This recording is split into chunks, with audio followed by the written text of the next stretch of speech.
نحمده ونصلي على رسوله الكريم أما بعد فأعوذ بالله من الشيطان الرجيم بسم الله الرحمن الرحيم رب اشرح لي صدري ويسر لي أمري واحلل عقدة من لساني يفقهوا قولي. السلام علیکم ورحمۃ اللہ وبرکاتہ. ناظرین، پروگرام دعا کیجئے کے ساتھ آپ کی خدمت میں حاضر ہیں. آج ہم انشاءاللہ دل کی سلامتی کے لیے دعائیں آپ کے ساتھ شیئر کریں گے، کیونکہ دل ہی تو سب کچھ ہے. اگر دل درست ہوا تو سب کچھ درست ہو جائے گا، اور اگر دل بگڑ گیا تو ہر چیز بگڑ جائے گی. دنیا اور آخرت دونوں کی کامیابی کا انحصار دل کی سلامتی پر ہے. دل ہی زندگی کی بنیاد ہے. دل نہ رہے، دل کام نہ کرے تو انسان زندہ نہیں رہ سکتا. اسی طرح انسان کی اخلاقی، روحانی، ایمانی صحت کا انحصار بھی دل کی سلامتی پر ہے. تو ہمیں اس سلسلے میں کوشش کے ساتھ ساتھ اللہ سبحانہ وتعالیٰ سے دعا بھی کرنی چاہیے. دعائیں تو آپ کو بعد میں بتائیں گے. سب سے پہلے خود دعا مانگنے کی اہمیت. رسول اللہ صلی اللہ علیہ وسلم نے ابن عباس سے فرمایا تھا کہ اے بیٹے، اذا سألت فاسأل اللہ، جب تم سوال کرو تو اللہ ہی سے کرو. وَإِذَا اسْتَعَنْتَ فَاسْتَعِنْ بِاللَّهِ، اور اگر تم مدد مانگو تو اللہ ہی سے مدد مانگو. یعنی ہر معاملے میں اپنے رب کے سامنے ہاتھ پھیلاؤ، اسی سے توقع رکھو، اسی پر توکل کرو اور اس سے مانگتے رہو، کیونکہ مانگنا اس کو پسند ہے. وہ مانگنے والوں سے یعنی اللہ سے جو مانگتے ہیں ان سے وہ محبت کرتا ہے، اور اللہ کے سوا کسی اور کو نہیں پکارنا چاہیے. اس سلسلے میں قرآن مجید میں آتا ہے ان الذین تدعون من دون اللہ عباد امثالکم فادعوہم فلیستجیبوا لکم ان کنتم صادقین. جن لوگوں کو تم اللہ کے سوا پکارتے ہو وہ تو تمہاری ہی طرح کے بندے ہیں، یعنی ان سے مانگتے ہو، انسانوں سے مانگتے ہو. اگر تم اپنے دعوے میں سچے ہو تو ضروری ہے کہ جب تم انہیں پکارو تو وہ تمہیں اس کا جواب دیں. خصوصاً مرے ہوئے لوگوں کو اگر پکارا جائے تو وہ ہماری پکار کہاں سے سن سکتے ہیں؟ سویا ہوا انسان ہماری پکار نہیں سنتا تو فوت شدہ کیسے سن سکتا ہے؟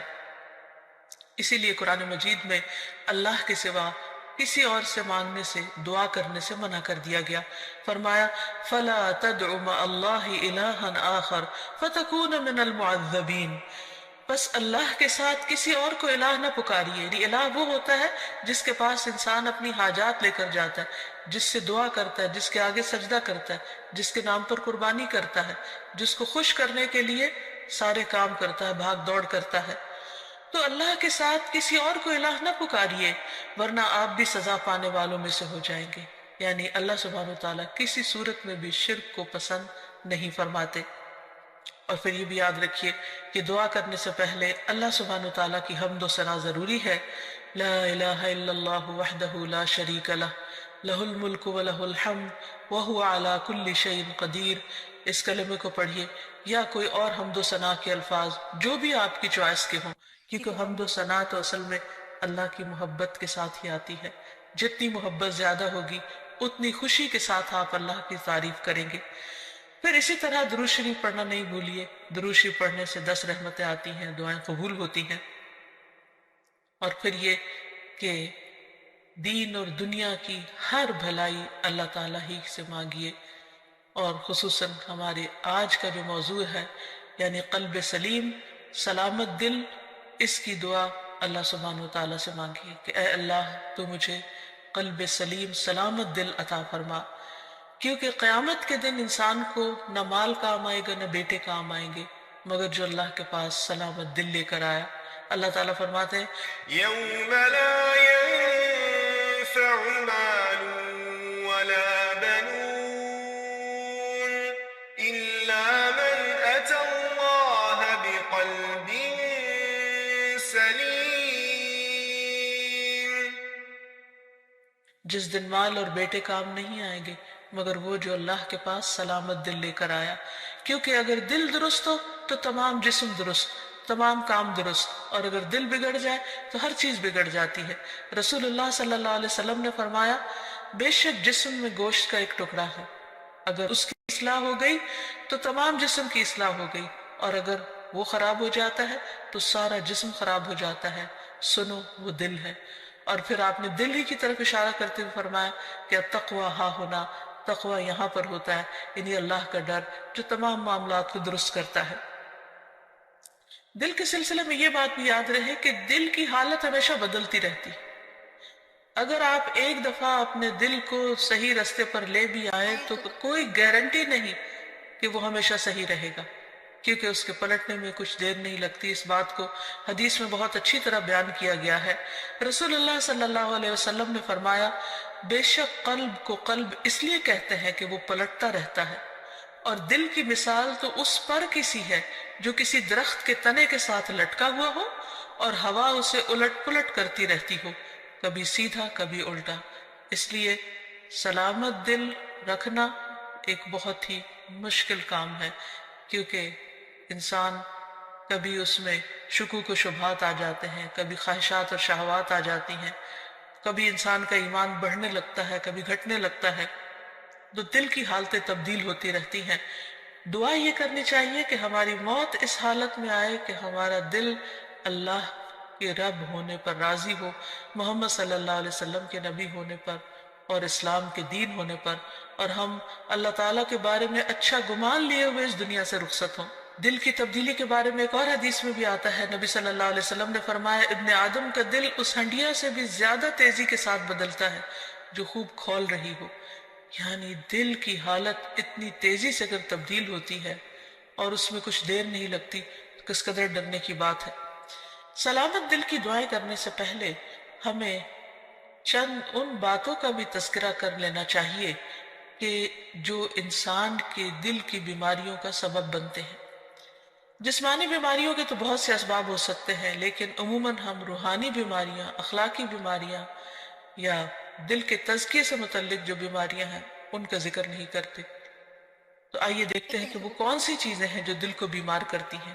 اس میں ایمان کے بعد کفر، ناشکری، یہ دل کی بیماری کا سبب بنتی ہے. پھر اسی طرح اللہ سبحانہ تعالیٰ سے زیادہ اوروں کا خوف، یعنی اللہ تعالیٰ اس بات کا حقدار ہے کہ سب سے زیادہ ہم اس سے ڈریں. ہم عموماً اپنے ظاہر کے بارے میں کیوں اتنے کانشیس ہوتے ہیں؟ کیونکہ لوگ دیکھتے ہیں، اور دل کے بارے میں غافل ہوتے ہیں حالانکہ اللہ سبحانہ تعالیٰ اس کو دیکھتے ہیں. پھر اللہ تعالیٰ کے ذکر سے روگردانی دل کو بیمار کر دیتی ہے. نبی صلی اللہ علیہ وسلم نے فرمایا اس شخص کی مثال جو اپنے رب کو یاد کرتا ہے اور جو اپنے رب کو یاد نہیں کرتا زندہ اور مردہ جیسی ہے. یعنی اتنا بڑا فرق ہے. پھر اسی طرح مشکلات میں اللہ تعالیٰ کی طرف رجوع نہ کرنا، یہ دل کو بیمار کر دیتا ہے. نمازیں چھوڑنا، خصوصاً جمعہ چھوڑ دینا، فرائض سے پیچھے رہنا. نبی صلی اللہ علیہ وسلم منبر کی سیڑھیوں پر چڑھتے ہوئے فرما رہے تھے لوگ جمعہ کی نماز چھوڑنے سے باز آ جائیں ورنہ اللہ ان کے دلوں پر مہر لگا دے گا، پھر وہ غافلوں میں سے ہو جائیں گے. اسی طرح بلا عذر، بلا وجہ نماز چھوڑ دینا. آپ صلی اللہ علیہ وسلم نے فرمایا جو شخص سستی کی وجہ سے بلا عذر 3 جمعے چھوڑ دے اللہ تعالیٰ اس کے دل پہ مہر لگا دیتا ہے. پھر اسی طرح قرآن میں غور و فکر نہ کرنا، یہ دلوں کو بیمار کر دیتا ہے. علم سے دوری، سیکھا ہوا علم بھلا دینا. پھر آیات سے نصیحت نہ لینا، یعنی قرآن مجید پڑھنا، تلاوت کرنا، لیکن اس میں غور و فکر نہ کرنا اور اس سے کوئی سبق حاصل نہ کرنا. پھر سیکھ کر سمجھ کر اپنی مرضی کرنا اور غلط رستوں پر چلنا. پھر غلط کاموں کے بھی ایسے برے نتائج ہوتے ہیں جن کی وجہ سے دل سخت ہو جاتے ہیں، جیسے گناہ کرنا دلوں پر غلبہ پانے والا ہے. یعنی گناہ کے اثرات ہوتے ہیں، گناہ دلوں کو زنگ آلود کر دیتے ہیں، گناہ سے دلوں کی روشنی ختم ہو جاتی ہے. رسول اللہ صلی اللہ علیہ وسلم نے فرمایا جب کسی مسلمان سے کوئی گناہ سرزد ہوتا ہے تو اس کے دل پر ایک سیاہ دھبا پڑ جاتا ہے. اگر وہ توبہ کرے اور باز آ جائے اور استغفار کر لے تو اس کا دل پھر سے صاف اور روشن ہو جاتا ہے. ورنہ جتنے گناہ بڑھتے جاتے ہیں اتنے ہی سیاہ دھبے بڑھتے جاتے ہیں، حتیٰ کہ اس کے دل پر وہ زنگ چھا جاتا ہے جس کا ذکر اللہ عز و جل نے قرآن میں کیا ہے. کلا بل ران علی قلوبہم ما کانوا یکسبون. ہرگز یہ بات نہیں بلکہ ان لوگوں کے دلوں پر ان کے برے اعمال کا زنگ لگ گیا ہے. پھر اسی طرح غلط تمنائیں، یعنی حرام چیزوں کی خواہش کرنا، یہ دلوں کو بیمار کرنے کا سبب ہوتا ہے۔ دنیا کی حد سے زیادہ محبت اور موت سے نفرت اور آخرت سے غفلت اور صرف دنیا کی فکر کرتے رہنا، دنیا ہی کے غم پالتے رہنا، یہ دلوں کو بیمار کر دیتا ہے۔ یعنی انسان جب اللہ تعالیٰ کے حقوق میں کمی کرتا ہے، بندوں کے حق میں کمی کرتا ہے، بد اخلاقی کرتا ہے، تو پھر دلوں کے اوپر میل چڑھنے لگتی ہے، دل سیاہ ہونے لگتے ہیں اور دل بیمار ہونے لگتے ہیں اور قلب سلیم سے بہت دور ہو جاتے ہیں۔ پھر اسی طرح محض اپنی خواہشات کی پیروی کرنا۔ نبی صلی اللہ علیہ وسلم نے فرمایا، مجھے تمہارے متعلق ان گمراہ کن خواہشات سے سب سے زیادہ اندیشہ ہے جن کا تعلق تمہارے پیٹ اور تمہاری شرمگاہ سے ہوتا ہے، اور اپنی مرضی پر چلنے کی گمراہی کا بھی اندیشہ ہے۔ پھر اسی طرح کثرت کلام اور کثرت طعام، بہت کھانا، بہت باتیں کرنا، یہ بھی دلوں کو سخت کر دیتی ہیں چیزیں۔ پھر ضرورت سے زیادہ سونا، یہ بھی دل کی سختی کا باعث ہوتا ہے۔ تو یہ چند ایک چیزیں ہیں جو دلوں کو بیمار کرنے کا سبب ہے۔ حقیقت یہ ہے کہ ہر وہ چیز جو اللہ کو ناراض کرنے والی ہے، خواہ اس کا تعلق سوچ سے ہو یا گفتگو سے ہو یا عمل اور رویے سے ہو، یہ تمام تر چیزیں انسان کے دل کی خرابی کا باعث بنتی ہیں۔ پھر اللہ کا ذکر کثرت سے کرنا، فرمایا وَاذْكُرُوا اللَّهَ كَثِيرًا لَعَلَّكُمْ تُفْلِحُونَ، اور اللہ کو بہت زیادہ یاد کرو تاکہ تم فلاح پاؤ۔ پھر اسی طرح زبان کی اصلاح کرنا۔ انس بن مالک سے روایت ہے، رسول اللہ صلی اللہ علیہ وسلم نے فرمایا، کسی آدمی کا ایمان درست نہیں ہوتا یہاں تک کہ اس کا دل درست ہو، اور اس کا دل درست نہیں ہوتا یہاں تک کہ اس کی زبان درست ہو جائے۔ یعنی دل کی اصلاح کا تعلق زبان کی اصلاح کے ساتھ ہے۔ اگر ایک شخص زبان سے اچھے الفاظ نکالے گا تو اس کا دل یقیناً اچھا ہو جائے گا۔ پھر اسی طرح شک والی چیزوں کو چھوڑنا، کیونکہ شک انسان کو بے چین کر دیتا ہے، دلوں کے اندر اضطراب پیدا کر دیتا ہے۔ پھر اسی طرح نیکی اور برائی کی پہچان حاصل کرنا، کیونکہ اگر انسان کا دل نیکی کے کاموں کو نیک سمجھے اور اس پر گواہی دے اور برائی کو برائی سمجھے تو اس سے انسان کا دل سیدھے رستے پہ چل پڑتا ہے۔ پھر کثرت سے موت کو یاد کرنا، کیونکہ موت کی یاد دلوں کی تزکیہ اور پیوریفیکیشن کا ذریعہ بنتی ہے۔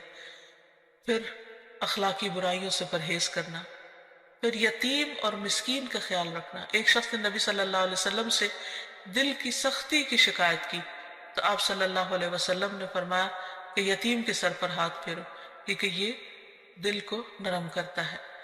پھر اسی طرح بعض علماء نے کہا کہ دل کی اصلاح 5 چیزوں کے ساتھ ہوتی ہے۔ نمبر 1، غور و فکر کرتے ہوئے قرآن مجید کی تلاوت کرنا۔ نمبر 2، پیٹ کو خالی رکھنا، یعنی روزہ وغیرہ رکھنا۔ نمبر 3، رات کا قیام، سحری کے وقت اللہ کے آگے گڑ گڑانا، کیونکہ رات کے اس حصے میں دعائیں بہت قبول ہوتی ہیں۔ نمبر 4، نیک لوگوں کی مجلسوں کو اختیار کرنا، اچھی صحبت۔ اور نمبر 5، حلال کھانا۔ پھر اسی طرح گناہ کے بعد فوراً توبہ کر لینا، کیونکہ جب انسان گناہ کرتا ہے تو دل پر سیاہ دھبا پڑ جاتا ہے، اور اگر انسان توبہ کر لیتا ہے تو وہ دل پھر سے صاف اور روشن ہو جاتا ہے۔ اور اب آتی ہے باری دعاؤں کی کہ انسان اللہ سبحانہ وتعالیٰ سے قلب سلیم مانگتا رہے اور دل کی اصلاح کی دعا کرتا رہے۔ اس سلسلے میں سب سے بہترین نسخہ کثرت سے استغفار کرنا ہے، کیونکہ انسان جب بخشش مانگتا ہے اللہ تعالیٰ سے، گناہوں کی معافی مانگتا ہے تو دل روشن ہونے لگتا ہے، دل چمکنے لگتا ہے، کیونکہ دلوں کا میل کچیل پھر اترنے لگتا ہے۔ اس سلسلے میں رسول اللہ صلی اللہ علیہ وسلم نے فرمایا، میرے دل پر پردہ سا آ جاتا ہے، اسی وجہ سے میں ایک دن میں 100 مرتبہ اللہ سے استغفار کرتا ہوں۔ یہ اللہ کے رسول صلی اللہ علیہ وسلم فرما رہے ہیں۔ آپ صلی اللہ علیہ وسلم استغفار کی کثرت کو دلوں کی روشنی کا ذریعہ بتا رہے ہیں۔ ابن عمر کہتے ہیں کہ ہم آپ کی مجلس میں رب اغفر لی وتب علی انک انت التواب الرحیم 100 مرتبہ شمار کرتے تھے، جس کا معنی ہے اے میرے رب مجھے بخش دے اور مجھ پر مہربان ہو جا، بے شک تو بہت زیادہ توبہ قبول کرنے والا مہربان ہے۔ پھر اسی طرح قرآنی دعا ہے کہ اللہ تعالیٰ ہمارے دلوں کو ٹیڑھا ہونے سے بچائے۔ ربنا لا تزغ قلوبنا بعد اذ ہدیتنا وہب لنا من لدنک رحمہ انک انت الوہاب۔ اے ہمارے رب، ہدایت دینے کے بعد ہمارے دلوں کو ٹیڑھا نہ کرنا، اور اپنے پاس سے ہمیں رحمت عطا فرما۔ بلا شبہ تو ہی سب کچھ عطا کرنے والا ہے، یعنی سارے خزانے تیرے پاس ہیں۔ تو ہمارے دلوں کو سیدھا رکھ، کیونکہ اگر دل سیدھا ہوگا تو باقی تمام چیزیں بھی درست ہو جائیں گی۔ پھر اسی طرح دل میں نور پیدا ہونے کی دعا کرنا، اور وہ ہے اللہم اجعل فی قلبی نورا، اے اللہ میرے دل میں نور پیدا کر دے، میرے دل میں روشنی پیدا کر دے، کیونکہ دل کی بھی آنکھیں ہوتی ہیں۔ اگر دل کی روشنی ہو تو انسان کو اچھے برے کا فرق نظر آنے لگتا ہے۔ بعض اوقات انسان بہت کچھ بھی پڑھ لیتا ہے، اس کے پاس بہت علم بھی ہو سکتا ہے، لیکن ضروری نہیں کہ اس علم کے ذریعے دل کی آنکھیں کھلیں جب تک کہ اللہ تعالیٰ نہ بصیرت عطا کرے۔ یہ بصیرت اللہ تعالیٰ دیتا ہے، اس لیے اللہ تعالیٰ سے مانگنی چاہیے۔ پھر اسی طرح دل کی ہدایت کی دعا کرنا۔